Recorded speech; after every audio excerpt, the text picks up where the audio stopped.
Okay, good morning, everybody. So today we're going to talk about polynomials, and this is just going to be some very general stuff, some review, and then a couple challenge questions, okay?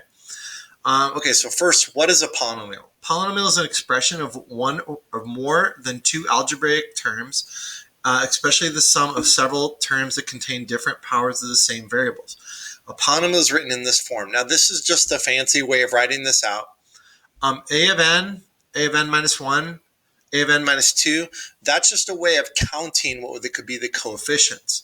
So something like 4x to the fifth plus 3x to the fourth plus 2x cubed, and then so on. In this case, this would be a5, and the fifth term would be 4. The coefficient would be 4. Okay, so anyway, so these a of n minus 1, those are just fancy ways of naming what those coefficients would be. We say this is of degree n because the highest power is of n. In this example down here, the degree of that polynomial would be 5. Okay, so down here, what's the degree of this polynomial? You have x to the fifth minus 6x cubed minus 4. The highest power is 5, so the degree is 5. That's it. Just what is the highest one? So down here, what's the degree of the polynomial? 5x squared minus 6x cubed minus 6x. The highest degree is 3, so here it is 3, and that is it. Once again, you're just looking for the highest power. Simplify the following expression. So when you're simplifying expressions, all you're doing is you're adding together like terms. Let me zoom in here a little bit so you can see this a little better. Okay, so if you notice, you have an x squared here and x squared there, so you're going to have a 3x squared plus 4x squared, which gives you 7x squared. 2x plus a negative x would just be plus x. And negative 16 minus 15 gives you minus 31. Okay, so that's simplifying it. Okay. Simplify the following expression, writing your answer in descending order. What in the world does that mean? Descending order means you're starting with the highest power and you're writing it going down. This right here is in descending order because this is x squared, x to the first, and then you could write this as x to the power of 0. So it goes x squared, x to the first, x to the 0 power. Okay, so simplify the expression. So you have an x cubed there, you have an x cubed there. So negative 2x cubed minus 3x cubed gives me negative 5x cubed. And then there's a 5x. There's no x's over here. So plus 5x. And then minus 4. This is in descending order. If I wanted to write it in ascending order, then it would just be flipped around. So negative 4 plus 5x minus 5x cubed. So this would be ascending. Okay, next one.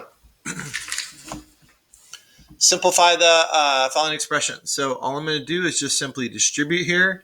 So I have 12x squared minus 27x and then plus 81. You may ask how I did 3 times 27 so quickly. How I do 3 times 27, and I think it's important to know these little tricks. So 3 times 27 is the same thing as 3 times 3 times 9, which is the same thing as 9 times 9, which gives you 81. So all I did is just tore this apart, 27. I wrote it as 3 times 9. Then I brought the 3 and the 3 together. 3 times 3 is 9. 9 times 9 gives you 81. Okay, so just a quick way of doing that. Okay, next page. Okay, so simplify the following expression. So now we're going to distribute, and then we're going to combine these. So this is going to be 4x minus 8x squared minus 21. Be careful to bring this negative with it. So minus 24x squared. Okay, combine the x squareds together. Negative x minus 24 gives you negative 32x squared.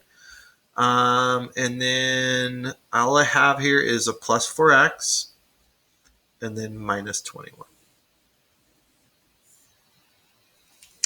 Okay, simplify this expression. So now we have to distribute both. It's a little bit more complicated here because of the fractions, but if you notice this 5 and 5, 5 and 5, it's all going to cancel each other out. So I'm going to take that times that, which gives you negative 5x squared that times that, which gives you plus 8x, that times that, which just gives you negative 8, and then this, so minus 7x cubed, that times that is going to give you plus 5x, and then that times that gives you plus 7. Okay, so let's regroup everything here. So those are, actually this is the only thing that has an x cubed in it. So negative 7x cubed. This is the only thing with the x squared in it. So minus 5x squared. And then 8x plus 5x gives you plus 13x. And then negative 7 plus 1 is going to give you minus 1. Okay, so down here, when this expression is fully simplified, what is the sum of the coefficients of the terms? So that's pretty interesting. So I just did this up above here. So now all I have to do is just add these together. Now, is negative 1 a coefficient? It technically is. You could represent it as the constant term, or it is the coefficient of x to the power of 0, because x to the power of 0 is 1. So all I need to do here is add these up. Negative 7 minus 5 plus 13 minus 1 gives me 0. Okay, and that's it. Okay, example 2.1.9. If g of x is given as this and f of x is given as this, find 3 times g of x minus 2 times f of x. So I have to take 3 times this.